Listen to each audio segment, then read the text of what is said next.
د الارچ هسپتال غلطه ویډیو چې ډاکټران پکې جنکو سره او نرسانو سره غلط کارونه کوي همدلته وګورئ.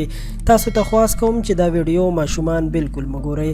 ډاکټران چې مسیح یادیږي او د انسانیت په خدمت کوونکو کې یو خاص نوم لري چې هغوی داسې کارونه شروع کړي نو انسان به د بل چا نه څه ګیله وکړي. یو ډېر دردونکی خبر زموږ د نظره تیر شو چې واقعا موږ پې ډېر زیات خفه شو چې د پېښور په لیډي ریډینګ هسپتال کې سړي ډاکټران او پروفیسران نن سبا د ښځو ډاکټرانو نه غلط ډیمانډونه کوي، یعنی نرسانو او ډاکټرانو نه د غلط کار مطالبې کوي او غلط کار ته یې مجبوروي. د پېښور د لیډي ریډینګ هسپتال یوه نرسه چې راهیله نوم یې دی او په خپله یو ویډیو چې په سوشل میډیا باندې شیر کړی پکې ویلي دي چې زه د پېښور په لیډي ریډینګ هسپتال کې د نرسنګ په پوسټ باندې وم، خو ما نه به بیا د ناروا کار غوښتنه کېدله. هغې د څو ډاکټرانو او پروفیسرانو نومونه هم واخیستل چې دا کسان په دې معامله کې شامل او انوالو. هغه یوه نرسه ده او کلاس 4 نوکري ده.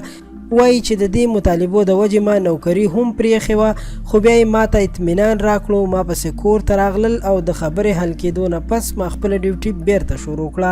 هغه وایي چې زه اوس د نوکرۍ نه بیا ویستل شوی یم او دې ځل زما نوکري هم ختمه کړې شوې ده ځکه چې ما د هغوی مطالبات نه منل.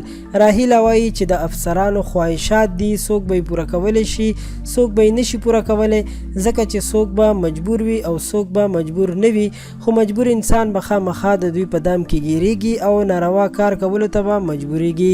خو حکومت له پکار دی چې د دې خلاف اکشن واخلي ځکه دا کار بالکل د کولو نه دی چې دوی کوم شروع کړی دی. راهیله د پاکستان د وزیر اعظم عمران خان او د نورو ادارو نه غوښتنه کوي چې زر تر زره دی د دوی په خلاف اکشن واخیستل شي او غریبانو نرسانو ته دی خپل حق ورکړل شي.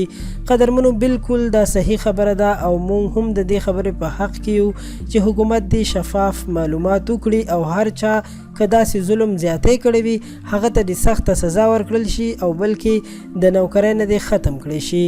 دا وه زموږ د نن ورځې ویډیو.